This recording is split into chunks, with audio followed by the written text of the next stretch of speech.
మానస సరోవర్ యాత్ర ప్లాన్ చేస్తున్నారా? నమ్మకంగా సేఫ్ గా మీ కలల మానస సరోవర్ యాత్రని ట్రావెల్ టర్న్స్ తో నిజం చేసుకోండి. మరిన్ని వివరాలకు ఈ నెంబర్కు కాల్ చేయండి. నమస్తే రమ్మగారు. నమస్తే జయ.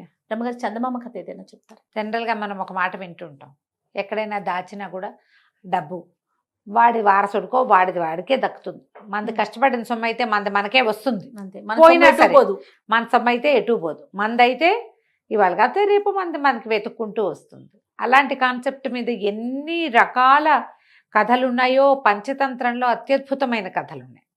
వాటిని బేస్ చేసుకుని రాసిన ఎన్ని కథలో ఈ దాచిన సొమ్ము, పోగొట్టుకున్న సొమ్ము, తర్వాత ఏమో ఈ నేలలో దాచినవి, ఇవన్నీ కూడా. ఈ దాచిన సొమ్ము మీద ఒక కథ చెప్తాం. పూర్వం అంట కళింగ రాజ్యానికి చెందిన ఒక వత్సలుడని ఒక వ్యాపారస్తుల కుర్రాడు ఉండేవాడు. చిన్న వ్యాపారమే, కానీ అతని వ్యాపారంలో ఒక లక్షణం ఉంటుంది. వ్యాపారస్తులకి ఏదైనా పెట్టుబడి పెట్టి మొదలు పెట్టారనుకో, పెట్టుబడి సొమ్ము దాటగానే పెట్టుబడి సొమ్ము తీసి వెనక్కి పెట్టేస్తారు. మన సంపాదనలో పెట్టుబడి సొమ్ము రాగానే దాన్ని పక్కకు పెట్టి ఆ పైన వచ్చిన డబ్బుని మళ్ళీ పెట్టుబడి పెడతారు. అంటే ప్రతిసారి పెట్టిన పెట్టుబడి పక్కకి వెళ్తూ ఉంటుంది వాళ్ళకి. ఇతను అట్లా అట్లా అట్లా కూడబెట్టి 1000 మాడలు బంగారం నాణేలు తయారు చేసుకున్నాడు, దాచుకున్నాడు. దాచుకుంటే ఏమైంది, ఈ ఊళ్ళో వ్యాపారం ఎంతకాలం చేసినా ఈ చిన్నదే అవుతోంది, ఎక్కడికైనా వెళ్దాం అనుకున్నాడు. వెళ్ళడానికి అతనికి ఒక పడవ మీద వెళ్ళే అవకాశం లభించింది, పెట్టుబడి లేకుండా. వాళ్ళు ఎవరిలో సాయం రమ్మన్నారు, నువ్వు సంపాదించుకోవచ్చు అని చెప్పారు. కనీసం అక్కడి నుంచి వచ్చేటప్పుడు ఈ పడవలో వెళ్ళడం ఫ్రీ, అట్నుంచి వచ్చేటప్పుడు రావడం ఫ్రీ.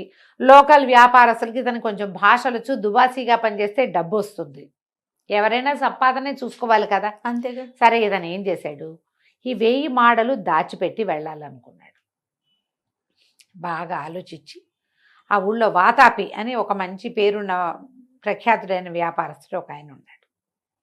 అతని దగ్గర పెడదామనుకుని ఏం చేశాడు, ఒక జాడి కొని, పచ్చళ్ళ జాడీలు ఉంటాయి కదా, ఆ జాడీలో అడుగున 1000 మాడలు పోసేసి దాని మీద ఉసిరికాయలు నింపి పట్టుకొచ్చి ఈ వాతాపి దగ్గర పెట్టాడు. ఏమన్నాడు, నేను వ్యాపారానికి వెళ్తున్నాను, ఎప్పటికొస్తానో తెలీదు, వైద్యం కోసం ఉసిరికాయలు ఊరబెట్టుకున్నాను, మీ ఇంట్లో ఉంచు, నా ఇల్లు ఎవరికో అద్దెకిచ్చేసా, పొరపాటు నీ జాడీ పగులుతుందని పట్టుకొచ్చాను అన్నాడు. అనేసరికి వాతాపి గారు ఒప్పుకున్నాడు. సామాన్లు నిల్వ చేసే ఒక గోడౌన్ ఉంది, అతనిది కూడా వ్యాపారమే. వీళ్ళకి ఖచ్చితంగా గోడౌన్లు ఉంటాయి కదా, ఎంతో కొంత. ఒక సామాన్లు నిల్వ చేసుకునే ప్రాంతంలో ఒక మూల అక్కడ పెట్టమన్నాడు. ఇది తీసుకెళ్ళి ఆ జాడి ఆ మూల పెట్టేసి మన వత్సలుడు వేరే ప్రయాణం వెళ్ళిపోయాడు దూరదేశానికి.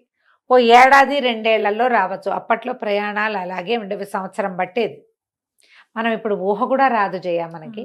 సంవత్సరం మాత్రం మొగుడు లేకుండా ఇంట్లో పెళ్ళాం పిల్లలు ఎట్లా ఉంటారు, తల్లులు ఎట్లా ఉంటారు, ఏడాది పాటు ఇల్లు వదిలేసి ఆ ఇల్లు అవుతుంది, ఎన్ని ఆలోచిస్తాం మనం. ఇప్పుడు ఆన్ సైట్ 6 నెలలు వెళ్ళటం, సంవత్సరం వెళ్ళటం మనం చూస్తున్నాం చూడు. అట్లా వ్యాపారాలకి విదేశాలకి ఇది కూడా అంతే. ఇది కూడా విదేశాలకు వెళ్ళటమే కదా, ఈ పడవల మీద వెళ్ళటం, పై ఊళ్ళు ఎక్కడికో వెళ్ళటం. వెళ్ళిపోయాడు. 7 ఏళ్ళు గడిచాయి. 7 సంవత్సరాలు అయింది. 7 ఏళ్ళు అంటే ఎంత పెద్ద టైము. చాలా మంది వెళ్ళిన వాళ్ళంతా తిరిగి వచ్చేసారు.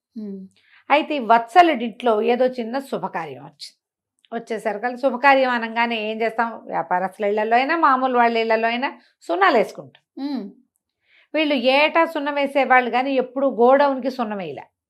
ఈసారి ఏమనుకున్నారు, మొత్తానికి వేసుకోవాలి, శుభకార్యం ఉంది కదా అని చెప్పేసి ఇళ్ళు వాకిళ్ళు సున్నాలు వేస్తూ ఈ గోడౌన్లో కూడా సామాన్లు అటు జరిపి ఇటు జరిపి అన్నీ జరిపి రంగులేశారు.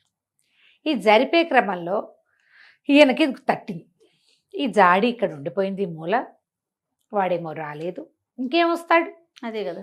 7 ఏళ్ళు అయితే వస్తారా ఎవరైనా, అయిపోయి ఉంటాడు, ఎక్కడో ఖర్చు అయిపోయాడు వాడు అని చెప్పి ఏమున్నాయో చూద్దాం అని మూత తీస్తే అతను పోసినవి పైదాకా పోసాడు, కానీ క్రమంగా ఎండి ఒరుగులయ్యి ఉసిరికాయలు కిందకి పోయినాయి. కిందకి పోయేసరికల్లా వాటిని ఇట్లా అన్నాడు చేత్తో గలగల్లాడుతుంటే, ఏమిటో ట్రింగుమన్నట్టుంది, ఏమిట్రా అని ఉసిరికాయలన్నీ ఒత్తికిల్చి చూస్తే దాని కింద డబ్బులు కనపడ్డాయి. ఊరిని అని ఆశ్చర్యపోయి బోర్లేసి లెక్కేశాడు. లెక్కేసిన తర్వాత చూస్తే 1000 మాడలు 1000 మాడలు 7 సంవత్సరాల నుంచి మూల పెట్టాను నేను. ఎందుకు వాడు ఎలాగో ఇంక రాడు. ఈ 1000 తీసేసాడు. రేపొద్దున ఒకవేళ తిరిగి వస్తే మన మీదకి రాకుండా ఉసిరికాయలు తెప్పించి దీంట్లో పోసాడు. నింపేశాడు ఉసిరికాయలు. నింపేసి ఆ మూలకు పెట్టాడు. ఈ సంఘటన జరిగిన 7, 8, 10 నెలలకి వత్సలుడు వచ్చేసాడు వెనక్కి. ఓకే. బాగా సంపాదించుకొచ్చాడు.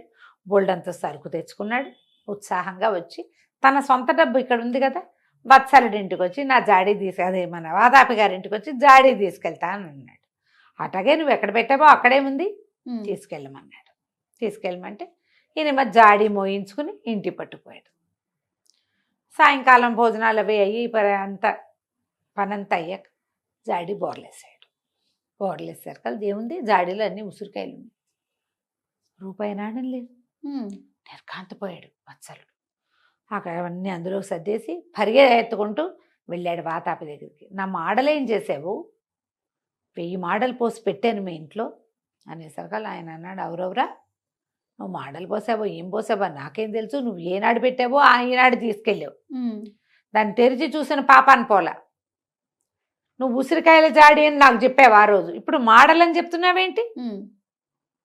ఇప్పుడు నువ్వు మాడలని చెప్పకూడదు. ఉసిరికాయలు పోసానన్నా ఉసిరికాయల జాడి పట్టుకెళ్ళావు. ఉసిరికాయలు ఉన్నాయా అన్నాడు. ఉసిరికాయలు ఉన్నాయి. మరి ఉసిరికాయలు ఉన్నప్పుడు నన్ను అడుగుతావేంటి అనేసరికి వత్సలుడికి ఏం చేయాలో తెలియలే. మోసం ఎప్పుడు వీడు గమనించి తీసేసాడు. ఇద్దరు చెడామడా అరుచుకున్నారు, పొట్టాడుకున్నారు. షాపులో కొనుబళ్ళకు వచ్చిన వాళ్ళు చోద్యం చూస్తూ ఉంచున్నారు. వాడు ఒకడు బయటికి పోయి ఎవరికో చెప్పాడు. ఆ ఎదురు కొట్టు వాళ్ళు, పక్క కొట్టు వాళ్ళు 5, 6 కొట్ల వాళ్ళు చేరారు. ఒకళ్ళిద్దరు వత్సలుడి పక్షం వహించారు. ఒక 5, 6 ఏమన్నారు, ఏ నాటి నుంచో వీళ్ళ సామాన్ల కొట్లో ఏదైనా వస్తువు కోసం వచ్చినప్పుడు ఆ మూల జాడి పడి ఉండేదండి, పోనీలే పాపం అని దగ్గర పెట్టుకున్నందుకు ఇంత మాట అంటున్నాడు. వీడు అక్కడేం సంపాదించుకురాలా, వాతాపి దగ్గర కొట్టేయడానికి చూస్తున్నాడు. పరువు గలవాడు చచ్చినట్టు ఇస్తాడని. ఉసిరికాయల జాడి ఆయన 2, 3 సార్లు అడిగా, ఈ జాడి ఎవరిదండి అని అడిగితే ఉసిరికాయల జాడి వత్సలుడు అని చెప్పాడు కూడా నాకు అని. ఇట్లా నలుగురు చేరితే ఎన్ని మాటలు వస్తాయి? అంతేగా. ఇవన్నీ వచ్చినాయి. పదండి మీరు దర్బార్లో చేతురుగా న్యాయాధికారి దగ్గర కోర్టులు ఉన్నాయి వాళ్ళకి ఆ ఊళ్ళో. కోర్టుకు వెళ్ళి చెప్పారు. చెప్తే సరే వాది ప్రతివాది ఇద్దరు మాటలు వినాలిగా.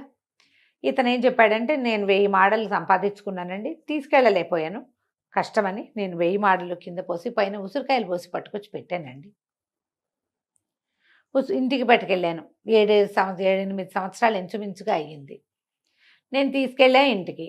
బోర్లు ఇచ్చి చూస్తే ఓన్లీ ఉసిరికాయలే ఉన్నాయి, అందులో ఇంకేం లేవు అంటాడు వత్సలుడు.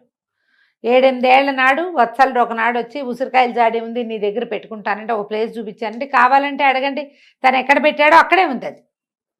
వేరే వాళ్ళ వస్తువు ఎందుకు చూస్తాం? ఇట్లా ఎంతమంది పెట్టుకుంటున్నాం మనం. అవును, నేను కూడా నా డబ్బో దశకం ఎవరి దగ్గర పెట్టుకోవాలి, ఎంతమందిపో పెట్టుకుంటాం. అక్కడే ఉంది, తనే తీసుకెళ్ళాడు. నా ఎదురుగుండా ఏమీ నాకు ఆ రోజు చూపించలేదు, ఈ రోజు చూపించలే. పట్టుకెళ్ళిపోయాడు ఇంటికి. చెప్తున్నాడు. ఇట్లా మాట్లాడుకున్నారు. కానీ ఉసిరికాయలు పోసి డబ్బులు ఉన్నాయని చెప్తావేంటయ్యా, మరి డబ్బులు పెట్టినప్పుడు డబ్బులు ఎందుకు చెప్పలేదు అని అడిగాడు ఆయన. వత్సలుడి కేసు మనం ఓడిపోతున్నామని అర్థమైంది. ఏం చేస్తాడు? అయితే ఆయన అన్నాడు, ఏమిటి ఉసిరికాయలు అన్నారా, ముందు ఆ జాడీలో ఉసిరికాయలు ఉన్నాయా అంటే ఉన్నాయండి అన్నాడు. పట్టుకురా, నేను ఉసిరికాయలు ఏమిటో చూస్తాను. మర్నాడు వత్సలుడి కేసు ఎలాగూ పోయింది. ఒట్టిగా తిప్పుతున్నారు నన్ను అంతేనని జాడీ మోయించుకుని తీసుకుపోయాడు. ఆయన అందులోంచి ఉసిరికాయ చూసి అందరికీ పంచిపెట్టాడు. ఉన్న వాళ్ళకి కొరికి చూశాడు. అందరినీ తిని చూడండి అన్నాడు. తినండి తలా ఒక ఉసిరికాయ అన్నాడు. అందరూ తలా ఒక ముక్క కొరికారు. ఈయనన్నాడు, అబ్బా వత్సలుడా, ఏం చెయ్యిరా అనేది, 8 ఏళ్ల నాడు పోసిన ఉసిరికాయలు ఈ ఏడాది కోసిన ఉసిరికాయలు లాగానే ఉన్నాయి, ఇంత నవనవలాడు ఉండటానికి ఏం చేసేవరా నువ్వు అన్నాడు. ఆ తింటున్న వాళ్ళంతా చెప్పారు, ఫ్రెష్ ఉసిరికాయలాగా ఉంది. ఉసిరికాయ ఎండితే ఏమవుతుంది, క్రమంగా డొలకైపోతుంది. ఆ గింజ నుంచి అవన్నీ ఇట్లా విడొచ్చేస్తాయి. ఎండిన కొందికి క్లోజ్డ్గా ఉందనుకో అంత విడిపోవు. కానీ మనం కట్టిగా ఇట్లా అన్నామంటే విడొచ్చేస్తాయి. ఏడాది లోపల వాటికి ఆ లక్షణం రాదు. పచ్చి ఉంటుంది ఎంతో కొంత. అదేలేండి.